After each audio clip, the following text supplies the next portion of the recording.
It's been a big mystery. Why would she be leaving? It's not like you're struggling to make it as a sports reporter. All the Emmys and all the awards and the list of accolades you've received is really impressive. Plus just the beloved, you're beloved. Al Michaels last night, I think, was going to shed a tear that it was your last night. Chris Collinsworth, they all adore you. So, but you've been saying you want to do something that exercises other muscles. I can relate to this. This happened in my career. What does that look like?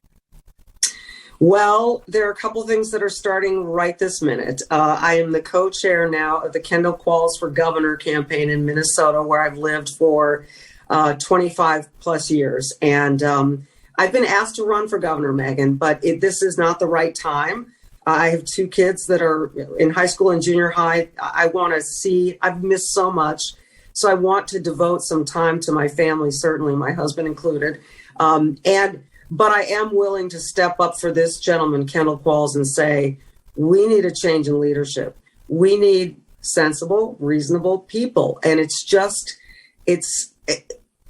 I got to tell you, I wake up every morning, and there is a tug at my chest.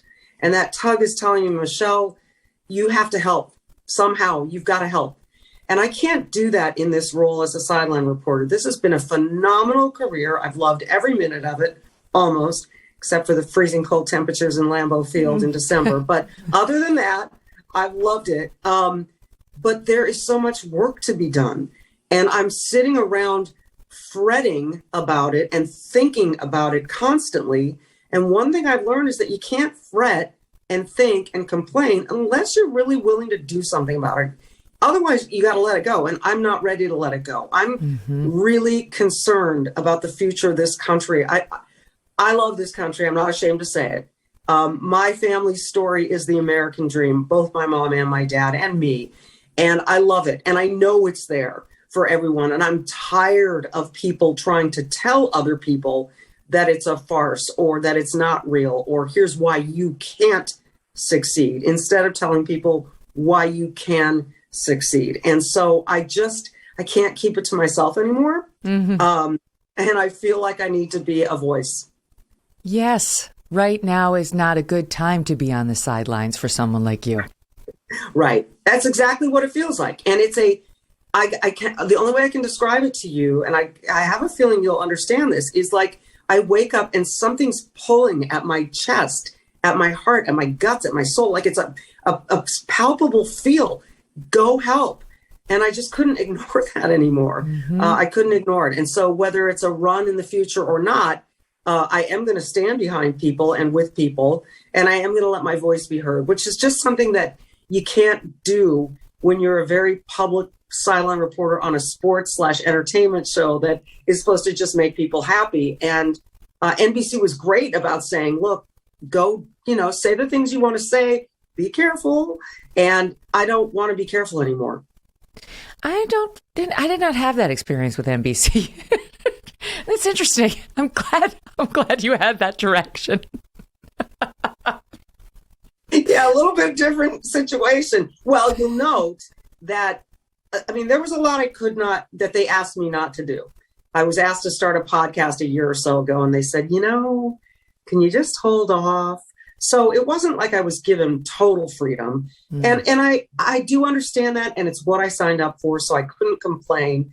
And I just waited for the right time. And everything came together right now with the Super Bowl and everything happening. And I just said, this is the time.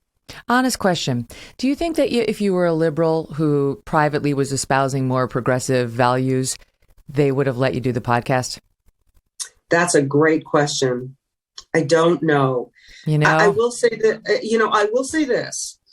Bob Costas, my former colleague at NBC Sports, is that person, is more liberal, and did some halftime essays during Sunday Night Football over the years that drew some ire from some of our fans. And I think what fairly NBC wanted to avoid was ticking off their fans of the sport, of the game, of this opportunity to escape that stuff. But that was a different day. What's that? That was a different day. I remember that. What, didn't he write some dicey piece on the Second Amendment or something about guns? Yeah. But since then, since the wokeification of ESPN and NBC and all these, sports in general, I just wonder whether they would be saying, if you wanted to go out there and be like BLM and, trans swimmers should swim and all that stuff, I just can't imagine them silencing you. I don't know. I never experienced it because I never tried. But I also don't know really anyone at NBC Sports with that agenda who has been unleashed. I think, I just don't, but maybe I wasn't paying attention, but I do know I felt supported. They let me go speak to police groups. They let me speak on behalf of candidates in small settings. They didn't love the View and that appearance. And you revealed that you were a conservative, basically, kind of conservative at least. But they know that about me. I know, but the public didn't necessarily. It's different when you say, right? Yeah. That's right. Hey, thanks so much for watching. If you like what you just saw, hit the subscribe button for more clips and full episodes.